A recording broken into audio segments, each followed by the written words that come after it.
What if kakalaro mo ng tagu-taguan, ibang nilalang ang mahanap mo? Anong gagawin mo? Ako nga pala si Mesha Miguel Hapos Manalo. Palayaw ko ay Mesha, grade 5 student, taga Cagayan de Oro City. Ang kwentong ito ay tungkol sa malaking sikreto ko. Pero kakwento ko pa rin para maintindihan nyo ang storya ng Cagayan de Oro Massacre last year. Matagal nang patay si Papa, kaya mag-isa akong pinalaki ni Mama. Bata pa lang ako, lagi na kaming naglalaro ni Mama ng tagu-taguan. Naging paboritong laro ko na din ito. Mas nakaka-enjoy kasi siya kaysa sa mga games sa phone. Pero habang tumatagal, parang naging seryoso na ang larong ito para kay Mama. Basta gabi at libre siya, nilalaro namin ito. At kapag di ko siya makita, sinasabi niyang mahina daw ang pang-amoy at paningin ko. At pag nakita naman niya ako, hindi daw ako magaling magtago. Dapat raw ay magaling ako magtago, hindi humihinga at controlled palagi ang movements ng katawan ko. Palo ang inaabot ko sa bawat pagkakamali ko. Hindi ko maintindihan kung bakit niya to ginagawa. Parang sport na siya para kay Mama. Wala naman ito sa intrams. Lagi na lang akong umiiyak pag pinapalo niya. Kahit di ko maintindihan, sinusunod ko na lang si Mama. Makalipas ang ilang taon, gumagaling na ako sa larong ito. Kahit sino pang kalaro ko, si Mama man or mga classmates ko, ako lagi ang panalo. Kung may national team ang larong ito, tiyak ako ang magpapanalo nito. Kagabi, habang patulog na kami ni Mama, merong kumatok sa bahay namin. Sinilip namin ni Mama sa bintana at may 3 pari sa labas ng bahay namin. Nagtaka ako, pero si Mama ay biglang nabalot ng takot. Binulong niya sa akin, "Anak, lumabas ka sa pinto sa may kusina at huwag kang lilingon at magtago ka. Kahit anong marinig mo, huwag kang magpapakita. Mahal na mahal kita, anak." Sabay may binigay siyang isang liham sa akin at tinulak ako palayo. Lumingon ako saglit at sabay tumakbo ng palabas ng bahay para magtago sa labas. Hindi ko maintindihan bakit takot na takot si Mama sa mga pari, pero sununod ko na lang siya. Narinig ko na palakas ng palakas ang katok ng mga pari at biglang sinipa ang pinto. May away at kalabugan sa bahay at nakita ko si Mama na lumabas ng bahay na may hawak na kutsilyo.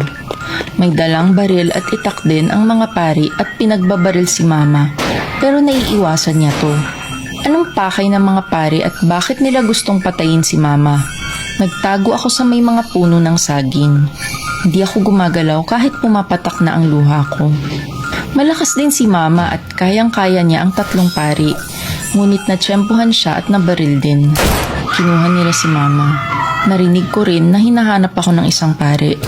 Tinanong ng pari si Mama pero di siya sumasagot. Grabe ang pagpigil ko sa paggalaw at paghinga kahit natakot na ako. Kahit mahirap itong gawin, naturuan ako ng mabuti ni Mama ng ilang taon. Umalis na rin sila na dala si Mama. Nang wala na sila, umiyak na ako ng umiyak. Di ko alam kung anong gagawin ko.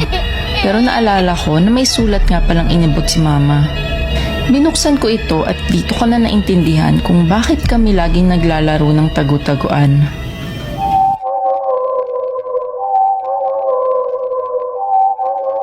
Tagu-taguan Part 2. Pagbukas ng liham ni Mesha Manalo, agad niya akong tinawagan para pumunta sa bahay nila. Ako nga pala si Ranzel Manugid.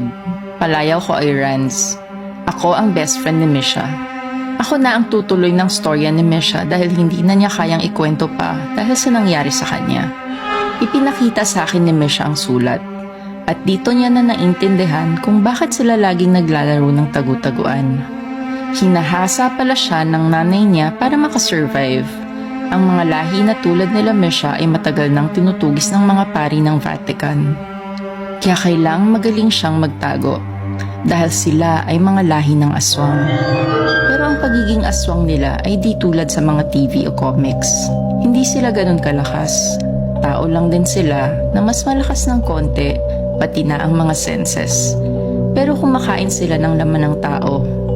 Hindi ito sinabi kagad ng nanay niya para hindi siya matakot dahil sa murang edad niya. Pero darating daw talaga ang ganitong pagkakataon kaya mabuti nang matrain siya habang bata pa lang. Bilin din ng nanay niya sa sulat na ang ref sa basement ng bahay nila ay puno ng karne ng tao. Kaya mabubuhay si Misha ng ilang linggo. Sabi ni Misha, kaya palang kinakain daw nila palagi ay laging luto ni nanay at bihira silang kumain sa labas. Pero sabi sa akin ni Misha, bihasa din daw siya sa paghahanap dahil malakas ang kanyang pang-amoy at paningin dahil sa larong tagu-taguan. Kaya siguro ito tinuro sa kanya para matuto siyang humanap ng pagkain o taong makakain. Naiyak siya dahil na-appreciate niya ang ginagawa ng nanay niya.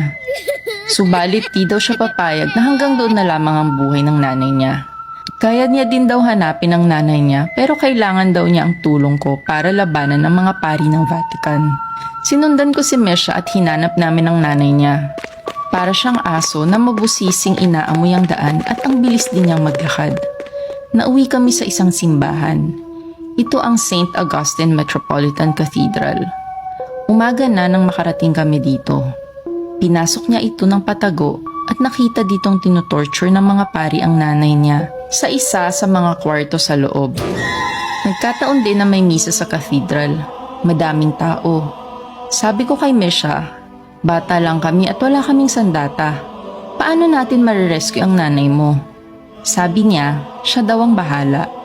Umalis siya at maya-maya konti ay meron na siyang dalang mga baril, shotgun at itak. Tinanong ko kung saan niya ito nakuha. Sabi niya, sa mga natutulog na guard sa tabi-tabi at sinalisihan niya ang mga ito dahil mabilis siya. Pumasok na kami sa cathedral. Isa sa mga 3 pari ang nagmimisa at nagulat siya nang makita kami. Pinaputukan namin siya at namatay. Nagkagulo ang mga tao. May ibang umatake sa amin at pinaputukan din namin.